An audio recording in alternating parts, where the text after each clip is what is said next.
எங்க ஐயா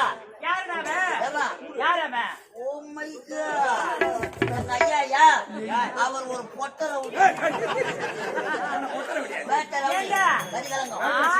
அதுல போகட்டும். உங்க ஐயா பாக்கிறதுக்கு நல்லா கொழு கொழு கொழு இருக்கிறாரு. வயிற்றுக்கு என்ன சாப்பிட்டு அவர் வயிற்றுக்கு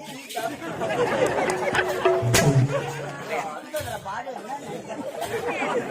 பிரியாணி ஆம்போற பிரியாணி நாங்க தச்சரோம். நீ மிஞ்சல அம்மால ஒண்ணு கிஸ்மே அம்மால ஒரு தச்சுமே வாடி மாமா தச்சு வாடி அம்மால வாடி